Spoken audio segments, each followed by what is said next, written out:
The story began in a quiet little cafe on the edge of the city. It wasn't fancy, a few wooden tables, the smell of coffee beans in the air, and soft music playing in the background. But that small cafe would soon witness something no one could forget. Amir, a struggling young mechanic in his late 20s, was wiping the grease off his hands and counting the last few coins in his pocket. Life hadn't been kind to him. His mother's medical bills were piling up, his workshop rent was overdue, and his dreams of building a better future seemed to drift further away each day. That afternoon, as rain tapped gently against the window, a black car, sleek, expensive, silent, stopped outside the cafe. From it stepped a woman who looked like she belonged in a different world. Her name was Sarah. Elegant, poised, dressed in white with eyes that carried both pain and power. Everyone turned to look. She didn't fit in this modest place, and yet, something about her said she didn't belong in her own world anymore either. She sat at a corner table, ordered tea, and stared out the window as if she was waiting for something, or someone. A few minutes later, a man entered, tall, cold-eyed, wearing a suit that screamed money and authority. He was Mr. Iqbal, a self-made millionaire, known in the city for his ruthless business tactics and icy heart. He glanced around the cafe until his eyes fell on Sarah. "Sarah," he said quietly, "we shouldn't be meeting here." Amir, who was refilling cups nearby, caught fragments of their conversation. The tone wasn't that of a husband and wife. It was strained. Distant. Sarah's voice trembled. "You said we were partners, Iqbal. But you've changed. You've become someone I don't recognize." Mr. Iqbal didn't respond immediately. He looked around the cafe, at the poor faces, the smell of oil and coffee, the flickering light above them. "You shouldn't come to places like this. It doesn't suit you." At that moment, Amir dropped a spoon. It clattered to the floor, echoing louder than it should have. Sarah turned toward him, and their eyes met. Something in her softened. She gave him a small, kind smile, the kind only people who've known loneliness understand. Over the next few weeks, Sarah started visiting that cafe more often. Sometimes she'd sit in silence. Sometimes she'd talk to Amir, asking about his mother, his dreams, his life. He never asked about hers, but he could tell she was carrying a kind of sadness money couldn't fix.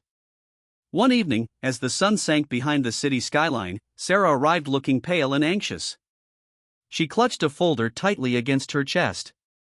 Amir noticed her trembling hands. "Are you okay, ma'am?" he asked. She forced a smile. "Just a storm, Amir. Sometimes it comes from outside, sometimes from within." Before Amir could say anything more, a group of men in black suits stormed into the cafe. They surrounded her. Mr. Iqbal followed behind them, his face dark with anger. "You really thought you could betray me?" he hissed. "After everything I gave you?" The cafe went silent.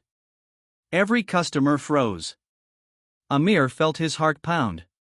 Sarah stood, still holding the folder. "Betray you?" "I'm protecting you from yourself, Iqbal. These papers, they're proof of what your company has been doing to those poor workers. The people you once promised to help." "Enough!" Iqbal barked. He grabbed her arm roughly. Amir couldn't stay still. "Sir, please, you're hurting her." Everyone turned toward him. Iqbal's eyes narrowed. "And who are you to speak to me?" Amir's throat tightened, but he stood firm. "Just someone who knows right from wrong." For a moment, time froze. The men moved closer to Amir. But before anything could happen, Sarah did something that made the entire room gasp. She stepped forward, placed her hand protectively on Amir's shoulder, and said loudly, her voice steady, almost defiant, "Tell him I'm your wife." The room went completely silent. Even the rain outside seemed to stop. Mr. Iqbal's expression twisted with disbelief. "What did you just say?" Sarah's hand didn't waver. "You heard me. I'm his wife. So if you touch him, you touch me." Amir's eyes widened. He didn't understand why she said it, but in that moment, he saw something fierce in her eyes. She wasn't trying to deceive anyone. She was protecting him, standing up for what was right, even when it could cost her everything. Mr. Iqbal's jaw clenched. His men hesitated, unsure of what to do. The strength in Sarah's voice shook even the most heartless among them. After a long silence, Mr. Iqbal turned and walked out. His men followed. The cafe was left in stunned stillness. Amir turned to Sarah, whispering, "Why did you say that?" Tears finally escaped her eyes. "Because I couldn't let another good person suffer because of his power. And because once, I wished someone had done the same for me." She handed him the folder. "These papers, they'll expose him. You'll know what to do."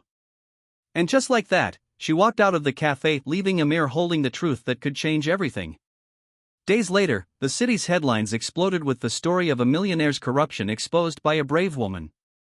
Mr. Iqbal's empire crumbled under the weight of his lies. But Sarah, she disappeared, leaving behind nothing but whispers of her courage. Months later, Amir rebuilt his workshop. This time, it wasn't just a place for fixing engines, it became a safe space for the people Iqbal's company had ruined.